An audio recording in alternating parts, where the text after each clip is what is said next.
চং চং চন্দ্র সাগরা চাচরা শুভ্রকেশা জং জং জগত মাতা জগত জনহিতা যোগিনী যোগরূপা ডম ডম ডাক নিয়ম ডম্বর ধরা ডাক হাকা প্রভাকা রং রং রক্ত বর্ণম রুধির মণিময় পাতু মাম কনক দুর্গাই পাতু মাম কনক দুর্গাই নীলাদ্রৌ শঙ্খ মধ্যে শতদল কমলে রত্ন সিংহাসনস্থম সর্বালঙ্কার যুক্তম নবঘন রুচিরম সংযুক্তম চাক্রদেন ভদ্রায়া বাম ভাগে রথকর্ণযুতম ব্রহ্মরুদ্রেন্দ্রবন্দ্যম বেদানাম সারমেকম ত্রিগুণ পরিবৃতম ব্রহ্মদারুম স্মরামি দারু ব্রহ্মম স্মরামি। জয় জগন্নাথ। আজির এই নিদাগ এবং গ্রীষ্মরে জর্জরিত ହେଉଥିବା ସମୟରେ 2000 ମସିହା ବ୍ୟାଚର ପିଲାମାନେ ରଜ ଜୟନ୍ତୀ ସମାରୋହ ଏବଂ ବନ୍ଧୁମିଳନ ପରିବେଷଣ କରିଛନ୍ତି ଏବଂ ଅନୁଷ୍ଠିତ କରିଛନ୍ତି। ସେଥିପାଇଁ ମୋ ତରଫରୁ ମୁଁ ସେମାନଙ୍କୁ ପ୍ରଥମେ ଶୁଭକାମନା ଶୁଭାଶିଷ ଏବଂ ସାଧୁବାଦ ଜଣାଉଛି ଏବଂ ଉପସ୍ଥିତ ସଭାପତି ପ୍ରଧାନ ଶିକ୍ଷକ ମୋର ସହକର୍ମୀ ଗଣସାର ଦେବବାବୁ ମୋତେ ଆପଣ ସମସ୍ତଙ୍କୁ ସାଧୁବାଦ ସଦିଚ୍ଛା ଜଣାଇ ମୁଁ ମାତ୍ର ଏ ସମୟ ନେବିନି ଗୋଟିଏ କଥା କହିବି, ଯାହା ହିଁ ଯେଉଁ ସମୟରେ ଆବଶ୍ୟକ ତାହା ହିଁ ଧର୍ମ। ଆମେମାନେ ସମସ୍ତେ ଶ୍ରୀକ୍ଷେତ୍ର ପୁରୁଷୋତ୍ତମ ପୁରୀ କ୍ଷେତ୍ରକୁ ଯାଆନ୍ତି। ମନ୍ଦିର ପ୍ରବେଶ ପୂର୍ବରୁ ଆମକୁ ବାରଣ କରାଯାଏ ବେଲ୍ ମୋବାଇଲ ଆପଣଙ୍କର ଚମଡ଼ାରେ କିଛି ଥାଏ କାଢ଼ିକି ଜୋତା ଇତ୍ୟାଦି ରଖିବା ପାଇଁ ଷ୍ଟାଣ୍ଡ ସବୁ ଅଛି, ଘର ଅଛି। କିନ୍ତୁ ସେଇ ମନ୍ଦିର ଭିତରେ ଗର୍ଭଗୃହରେ ଆପଣଙ୍କର ସେଇ ଚମଡ଼ା ନିର୍ମିତ ମୃଦଙ୍ଗ ପଙ୍ଖାଜ ଢୋଲକି ବାଜିଲେ ଗୀତ ଗୋବିନ୍ଦ ବୋଲା ହେଲେ ପହୁଡ଼ ଯିବେ, ନିଦ୍ରା ଯିବେ ପ୍ରଭୁ ଜଗନ୍ନାଥ। ସେ ଜୀବନ୍ତ ଗୋରୁର ଚମଡ଼ା, ଇଏ ହେଉଛି ମୃତ ଗୋରୁର ଚମଡ଼ା।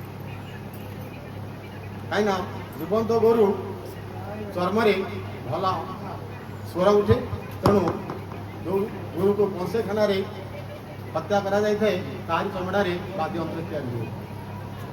ଅନ୍ୟାନ୍ୟ ଆମେ ସବୁ ନେଇଯାଆନ୍ତି ତା ମୃତ, ତଥାପି ତାହା ହିଁ ପବିତ୍ର। ଆଉ ଏଗୁଡ଼ିକ ମନ୍ଦିର ଗଲେ ଅପବିତ୍ର। ଏହାର ଅର୍ଥ ହେଉଛି ଯେଉଁ ସମୟରେ ଯାହା ହିଁ ଉପଯୋଗିତା, ଯାହା ହିଁ ଆବଶ୍ୟକ ତାହା ହିଁ ଧର୍ମ। ଧର୍ମ କହିଲେ ତମମାନଙ୍କର ପରିସ୍ଥିତି, ପରିବେଶ, ସମୟକୁ ନେଇ ଧର୍ମର ବ୍ୟାଖ୍ୟା କରାଯାଏ।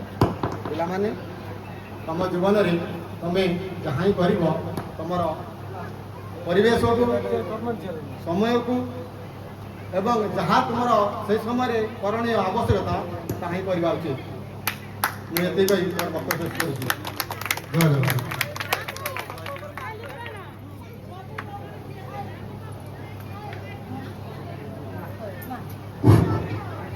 धन्यवाद सार। आज कार्यक्रम परवर्ती वक्तव्य प्रदान करेंगे ये अनुष्ठान पूर्वातन शिक्षक माधवानंद साहू महोदय। मुझे अनुरोध करी से आज से वक्तव्य रखें।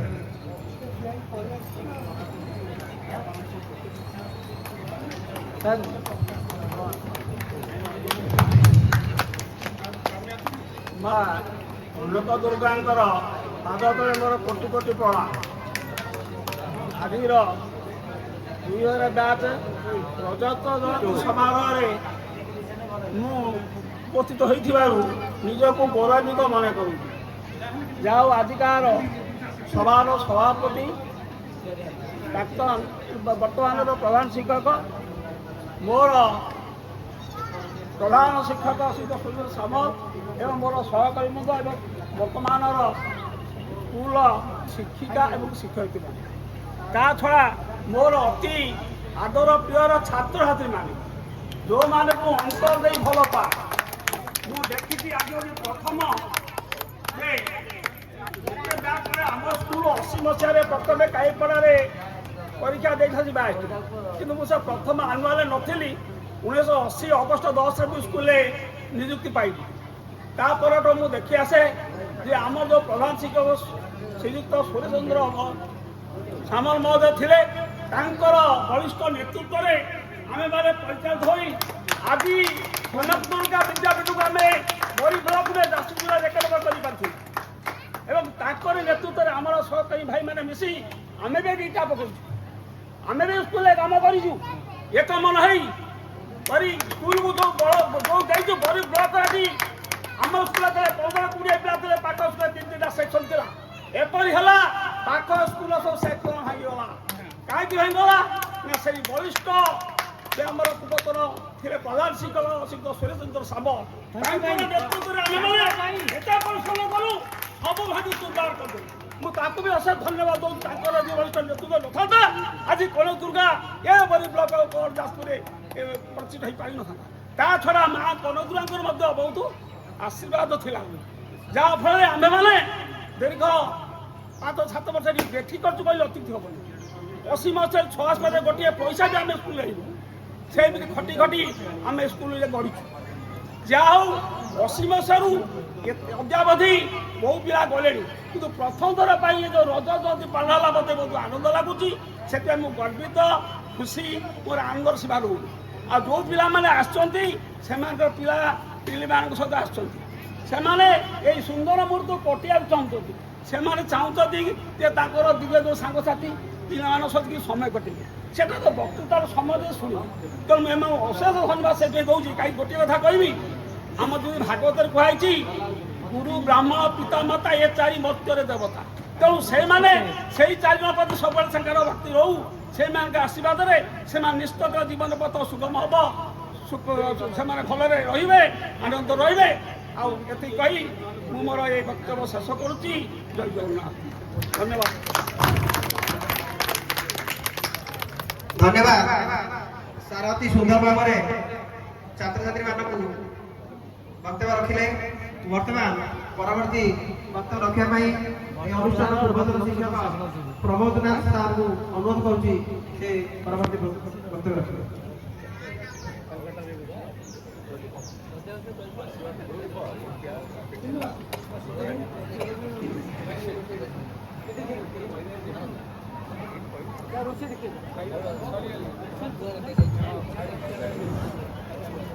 सम्मानीय सभापति महोदय, उपस्थित मोर पूज्य गुरुजी तथा मोर पूर्वतन प्रधान शिक्षक महोदय और मुख्य वक्ता श्रीयुक्त देवप्रसाद सामल महोदय और मोर पूर्व सहकर्मी वृंद तथा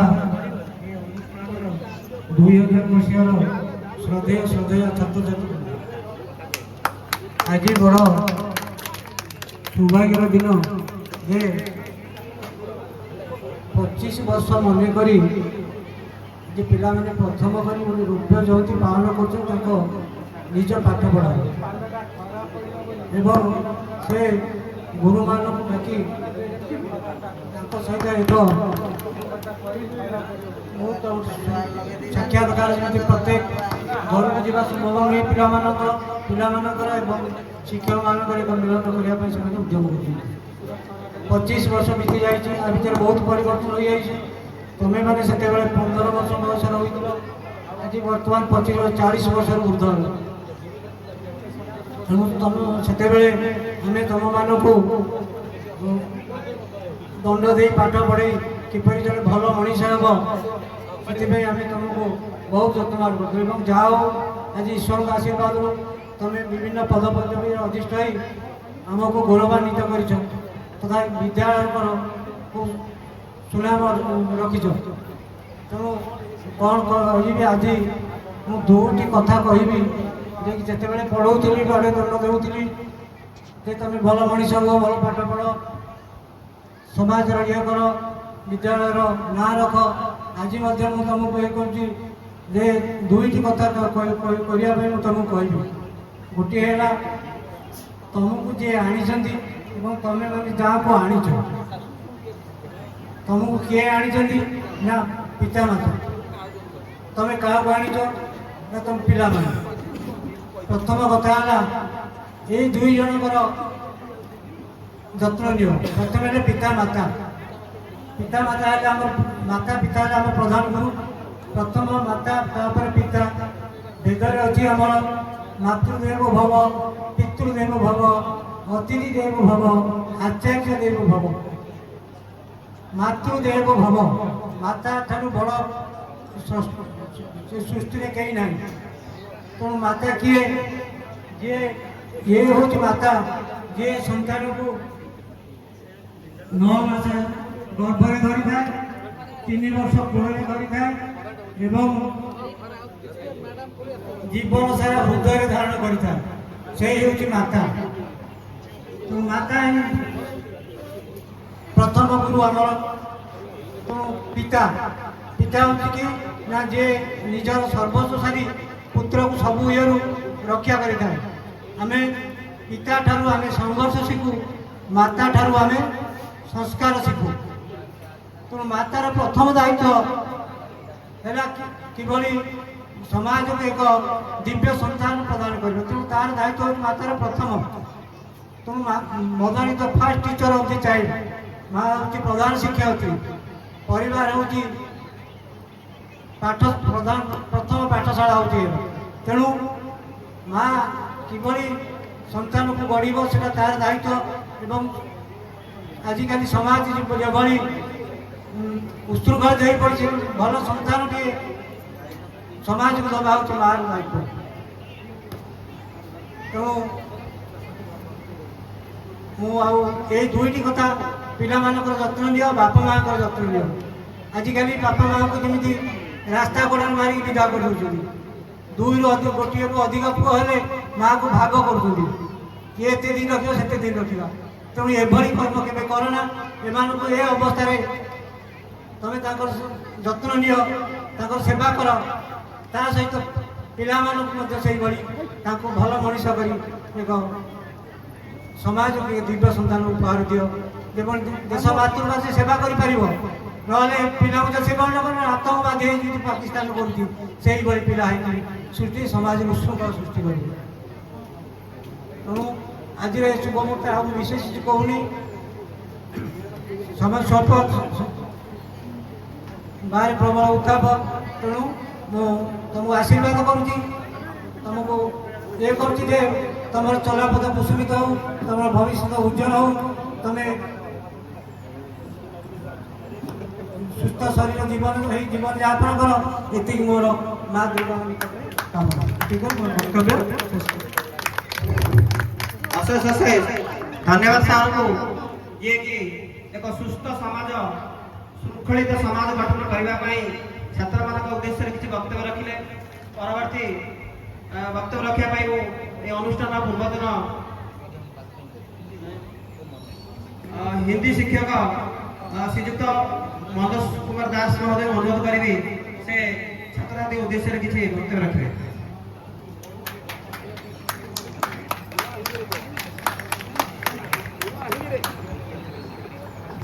देवी सर्वभूतेषु मातृरूपेण संस्थिता नमो तस्यै नमो तस्यै नमो तस्यै नमो नमः।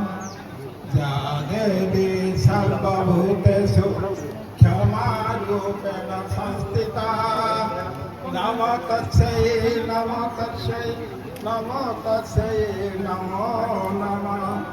या देवी सर्वभूतेषु शान्तिरूपेण संस्थिता नमो तस्यै नमो तस्यै नमो तस्यै नमो नमः। आज 2000 मसीहार छात्र छात्री मानकर बंधु मिलन एवं रजत जयंती समारोह सभापति महाशय एवं भागीरथी सार बाबू सार एवं मोर अन्य साथी मानक प्रणाम एवं मोर स्नेह छात्र छात्री मानक शुभ आशीर्वाद। मु सेतबेले छात्र छात्री थिले एतेबेले ये छात्री मानक देखला बेले तो पिला मानक देखला बेले बापा मार शब्द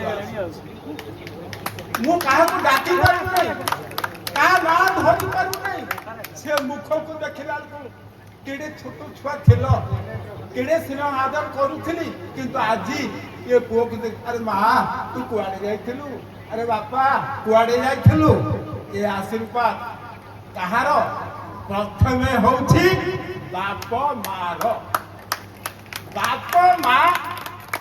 बाप मां तुमको जन्म देले गुरु पाखे छाड़िले सी गुरु तुमको मां को विषय जनाई भगवान को विषय जनाई आज ये कुनी कुनी मुह मो आखि आगे थिला आज से मानकर छोट छोट छुआ को देखी आज मत हृदय रु की भाषा भावुची मु प्रकाश कर पारु जहाँ हूँ भगवान के निकट में मोर एति प्रार्थना ये तुम मानकर जो मिलन एवं आम समस्त को डाकी एठी जो मिलन करवा ये हूँ से माँ आशीर्वाद तांको बिना आम कहीं किसी करें आती गुरु वाक्य सेते बड़े मु गुरु थी एबे तमे मोर गुरु कहीं समाज कथा जदि गुरु मो अच्छी एबे भी मानुछ एटा ठीक किंतु गोटिए कथा मु कहूची जदि बाप मां को सेवा करुथुबो तांकर जत्न नेथुबो तमे निश्चित भाव रे ऊपर उठिबो आ तम भीतर देख तमे कोन करूछ तम बाप मां को ठीक रखिछ जदि बाप मां को ठीक रखिछ ताले निश्चित ऊपर उठिब जो माना तमे किए कोन करिछ मु जानि नाही किंतु तमे निजे निजे परख निजे निजे चेष्टा कर मु बापा भाई कोन करछि गुरु पाई ये जो स्मृति रंजन कहला गुरु रज धूली मु गुरु रज धूली कथा ए कथा मान तमे तम बाप मां को कथा मानि पारिबानी हेले गुरु वाक्य अकाट्य जदि ए पदक मानिब तमे ठीक रोजगार कर जहा कर बाप मां जे कि तुमको जन्म देई छोट रु बड़ा पर्यंत आनी थिले तांको सेवा ही महत सेवा तेणु समस्त कहूँ तमें बाप मां टे सेवा कर एवं शेष मां को आशीर्वाद करुच्ची तुम उत्तरोत्तर उन्नति हो मोर मां का भी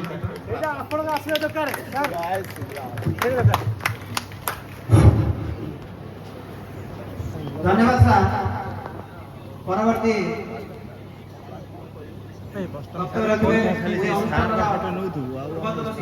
बुलेबुनी उत्तम सार महोदय संबोध करिबे फोन ले तांगटे अरेंज उद्बोधन देबे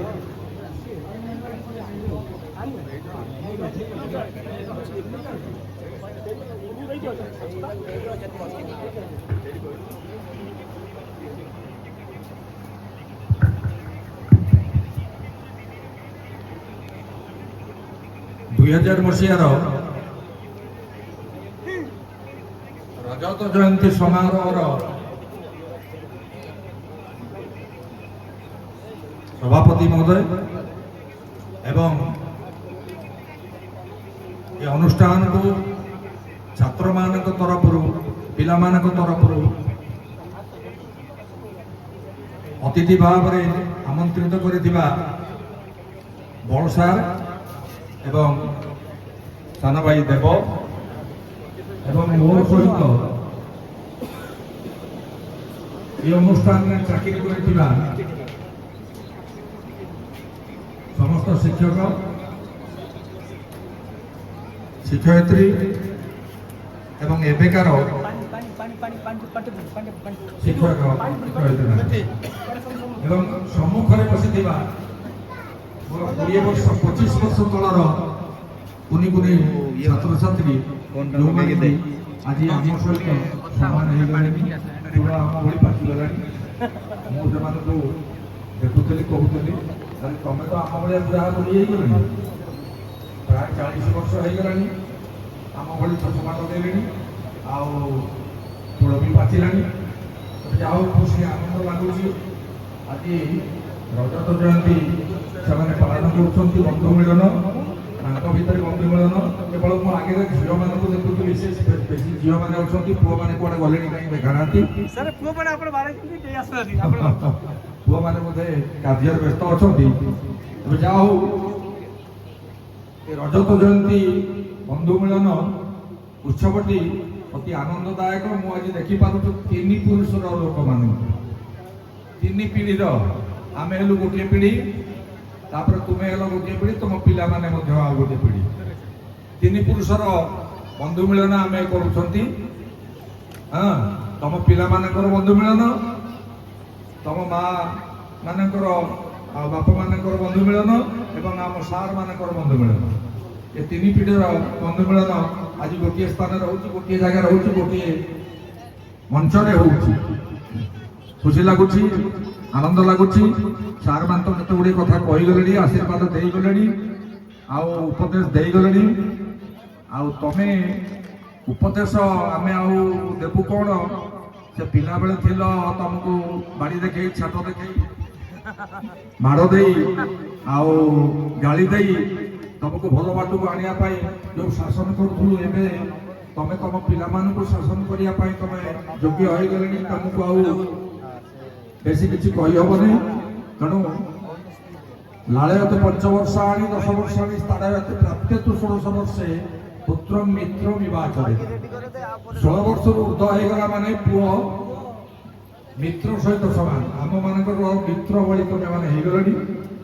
ତେଣୁ ତୁମକୁ ଆଉ ଉପଦେଶ ଦେବା ଦରକାର ନାହିଁ। କେବଳ ମୁଁ ଏତିକି କହିବି, ସାର୍ ମାନେ ଅନେକ ଅଛନ୍ତି ବି କହିବେ, ତମେ ମାନେ ପିଲାମାନେ କିଛି କିଛି କହିବ ସାର୍ ମାନଙ୍କ ବାବଦରେ, ଏ ସ୍କୁଲ ବାବଦରେ, ସ୍କୁଲ ସମ୍ବନ୍ଧୀୟ ତୁମେ ଯୋଉ ରୂପରେ ଦେଖିକି ଯାଇଥିଲ, ଯୋଉ ଭଳି ଭାବରେ ପାଠ ପଢିକି ଯାଇଥିଲ, ଏଠୁ ବେଞ୍ଚ ଡେସ୍କ ନଥିଲା, ବସିବା ପାଇଁ ଜାଗା ନଥିଲା, ଉପରେ ପଙ୍ଖା ନଥିଲା, ଗରମରେ ପାଠ ପଢୁଥିଲ, ତା ସହିତ ମାଡ଼ ବି ଦିଆଯାଉଥିଲା, ମାଡ଼ ଖାଉଥିଲ, ପାଠ ପଢୁଥିଲ ଏବଂ ସେ ସବୁ ପରିବେଶ ବର୍ତ୍ତମାନ ନାହିଁ। ପରିବର୍ତ୍ତନ ହେଇଗଲାଣି, ରୂପ ପରିବର୍ତ୍ତନ ହେଇଗଲାଣି। ସ୍କୁଲର ଚାରିକର ପାଚେରୀ ହେଇଗଲାଣି, ଘର ଦ୍ୱାର ନେଳିଆ ରଙ୍ଗରେ ରଙ୍ଗିତ ହେଇଯାଇଛି। କୋଠା ଘର ବୋଧେ ତୁମ ପିରିୟଡ଼ରେ ଥିବ କି ନଥିବ, ଗୋଟେ ଅଧେ ଥିବ କି ନଥିବ, କିନ୍ତୁ ଚାଳ ଘରେ ତୁମେ ସବୁ ପାଠ ପଢ଼ିକି ଯାଇଥିଲ। ଯାହା ହଉ ଏବେ ତମେ ମାନେ ମା କନକ ଦୁର୍ଗାଙ୍କର ଆଶୀର୍ବାଦରୁ ମୁଁ ଝିଅ ପୁଅଙ୍କୁ ଅଛନ୍ତି, ପିଲାମାନଙ୍କୁ ପାଠ ପଢ଼ାଉଛନ୍ତି କନଭେଣ୍ଟ ସ୍କୁଲରେ, କୋଉଠି ଇଂଲିଶ ମିଡ଼ିୟମ ସ୍କୁଲରେ ଏବଂ ଭଲ ଷ୍ଟାଟସରେ ଅଛନ୍ତି। ଖୁସି ଲାଗୁଛି। ଏଇଆ ଆମେ ଚାହୁଁ ଯେ ଆମ ପିଲାମାନେ ଭଲରେ ରହିବେ, ତମ ବସ ଏଠି ପାଣି ଗୁରା କାଇଁ ପରିବେଶ ସୃଷ୍ଟି କରିବେ, ତାଙ୍କ ପିଲାମାନଙ୍କୁ ଭଲ ମଣିଷ କରିବେ, ଏତିକି ଆମେ ଚାହୁଁ, ଆଉ ବେଶୀ କିଛି ଚାହୁଁନା। ତା ଛଡ଼ା ତୁମେ ତୁମ ବନ୍ଧୁ ମିଳନ 25 ବର୍ଷର ପାଳନ କରୁଛ, ଏ ସ୍କୁଲକୁ ହେଲାଣି 50 ବର୍ଷ। ସୁବର୍ଣ୍ଣ ଜୟନ୍ତୀ କେମିତି ପାଳନ କରାଯିବ, ସୁବର୍ଣ୍ଣ ଜୟନ୍ତୀ ପାଇଁ ପ୍ରସ୍ତୁତି ଚାଲୁଛି, ସେ ସମ୍ବନ୍ଧରେ ତୁମର କ'ଣ ସହଯୋଗ ରହିବ ଏବଂ ସେ ସମ୍ବନ୍ଧରେ କ'ଣ ପ୍ରସ୍ତୁତି କରୁଛ, ସେ ବିଷୟରେ ଟିକେ ଆଜି ତୁମ ଭିତରେ ଆଲୋଚନା କରିଦେବ। ଏବଂ ଆମେ ଏତିକି ଦେଖିଲେ ଆମେ କେତେବେଳେ ଚାଲିଯିବୁ ତା ଠିକ୍ ଠିକଣା ନାହିଁ। ଏ ବିଶ୍ୱାସକୁ ବିଶ୍ୱାସ ନାହିଁ। ଆମ ସାଙ୍ଗରୁ କେତେ ଲୋକ ଗଲେଣି। ହଁ, ବାହାର ଆମ ସ୍କୁଲରୁ ସିନା ଜଣେ ଜଣ ଗଲେଣି, କିନ୍ତୁ ବାହାର ସ୍କୁଲରୁ ଆମ ସାଙ୍ଗର ଅନେକ ଶିକ୍ଷକ ଚାଲିଗଲେଣି ଆମକୁ ଛାଡ଼ି। ତେବେ ଆମେ କେବଳ ଏତିକି ଦେଖିବୁ 50 ବର୍ଷଟା କେମିତି ପାଳନ କରୁଛ, ଏମିତି ଟିକେ ରଜତ ଜୟନ୍ତୀ ପରେ ସୁବର୍ଣ୍ଣ ଜୟନ୍ତୀ କେମିତି ପାଳନ କରିବ ସେଇଟାକୁ ଆମେ ଦେଖିକି ତାପରେ ଆମେ ଆମ ପଥ ବାଛି ନେବୁ। ଆଉ ବେଶୀ କିଛି କହୁନି, ସାର୍ମାନେ ଅଛନ୍ତି, ସାର୍ମାନେ କହିବେ। ମୁଁ କେବଳ ମା କନକ ଦୁର୍ଗାଙ୍କ କତିରେ ମା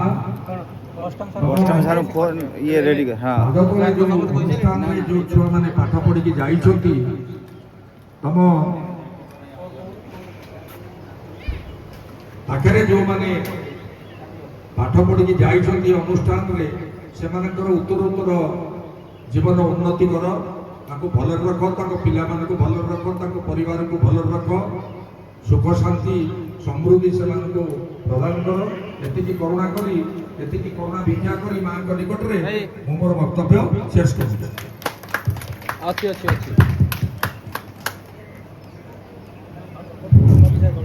ଧନ୍ୟବାଦ ସାର୍। ଇଏ କି ଆମ ଅନୁଷ୍ଠାନ ସହିତ ସବୁବେଳେ ଜଡ଼ିତ ଥାଆନ୍ତି ବୃନ୍ଦାବନ ସାର୍। ବର୍ତ୍ତମାନ